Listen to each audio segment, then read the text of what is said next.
আসসালামু আলাইকুম এভরিওয়ান, সবাই কেমন আছেন? আশা করছি ভালো আছেন। আমি আলহামদুলিল্লাহ ভালো আছি।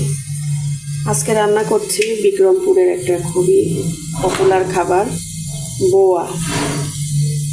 এই যে জিরা আর তেজপাতা ফোড়ন দিয়ে দিলাম। এখন আমি পেঁয়াজ দিয়ে দিলাম। জিরা আর তেজপাতা ফোড়নের মধ্যে পেঁয়াজটা ভেজে নেব ভালো করে। আর এটা কালো জিরা ভর্তা করব। পেঁয়াজ, রসুন, কাঁচামরিচ ভেজে নিচ্ছি। এই খাবারটা রান্না করা শিখছি আমি আমার শ্বশুর বাড়িতে যখন থাকতাম। আমার শাশুড়ি বেঁচে থাকতে তাদের কাছ থেকে এগুলো শেখা বা খাওয়া। কারণ আমি পাবনার মেয়ে, আমাদের এখানে এরকম রান্না এটা খায় না। তো আমার শাশুড়ি বিক্রমপুরের মেয়ে ছিল, তাদের সাথে যখন আমরা একসাথে সবাই থাকতাম তখন এই বোয়া রান্নাটা খেতাম। আর খুদের ভাত একটা আর বোয়া রান্নার একটা, দুই রকম। এটা হচ্ছে জিরা, পেঁয়াজ, তেজপাতা ফোড়ন দিয়ে চালটা পোলার চালের মতো করে ভেজে নিতে হয়। আর এর সাথে বিভিন্ন রকমের ভর্তা, আলু ভর্তা, ডাল ভর্তা, মাছ ভাজা, কালো জিরা ভর্তা বা শুটকি ভর্তা খাওয়া যায়। তো আমি তো এখন শুটকি খাওয়া হয় না। আগে যখন আমরা জয়েন্ট ফ্যামিলিতে থাকতাম তখন শুটকি খাওয়া হতো, এখন খাওয়া হয় না। তো আমার কাছে এখন কোনো শুটকি নেই। তো আমি আজকে কালো জিরা ভর্তা, আলু ভর্তা, ডাল ভর্তা এগুলোই করব। এখন এই যে আলু দিয়ে দেব, মানে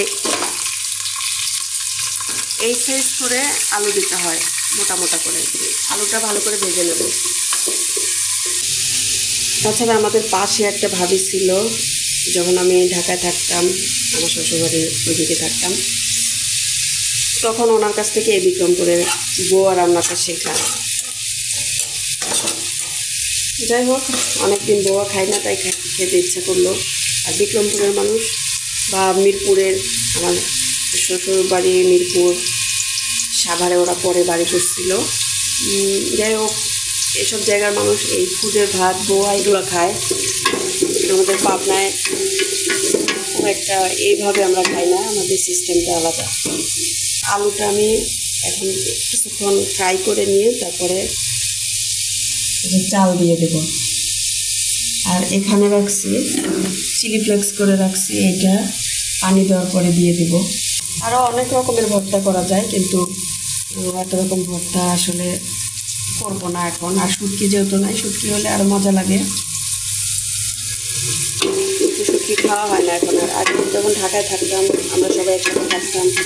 এখন আমার শাশুড়ি বেঁচে নেই, উনি থাকতে আমাদের বাসা বিভিন্ন রকমের শুটকি থাকতো। তখন বোয়া বা খুদের ভাত রান্না করলে অনেক রকম আইটেমের শুটকি ভর্তা হতো।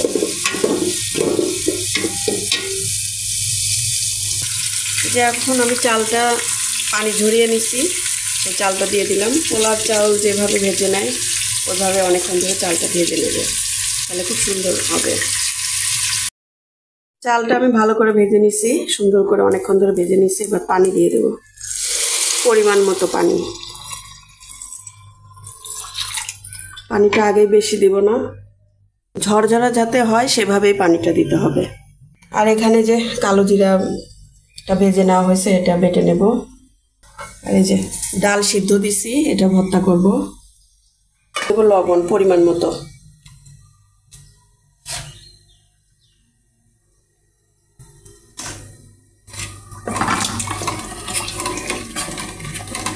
আর এর সাথে দিয়ে দেব এই যে শুকনো মরিচ ভেজে তারপরে চিলি ফ্লেক্স করে নিছি, সেটা দিয়ে দেব।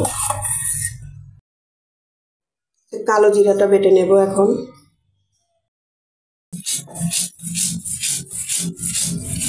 এই যে বোয়া রান্নাটায় বলক এসে গেছে। আর এদিকে ডাল সিদ্ধটাও হয়ে গেছে। এখন আলু ভর্তা, ডাল ভর্তার জন্য পেঁয়াজ ভেজে নেব। শুকনো মরিচটা আগে ভেজে রাখছি। এই যে বোয়াটা দমে দিয়ে দিলাম।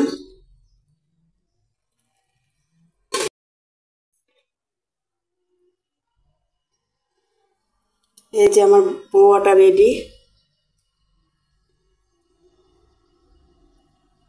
চুলার উপরে রেখে দিছি যাতে গরম থাকে। আর এই যে আমার 3 রকমের ভর্তাও রেডি।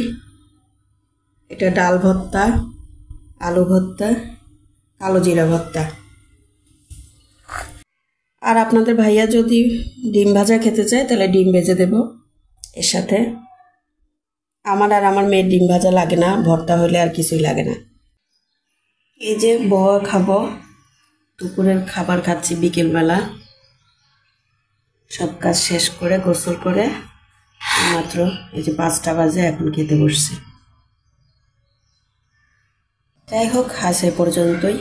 ভিডিওটি ভালো লাগলে সবাই লাইক কমেন্ট করে পাশেই থাকবেন। আল্লাহ হাফেজ।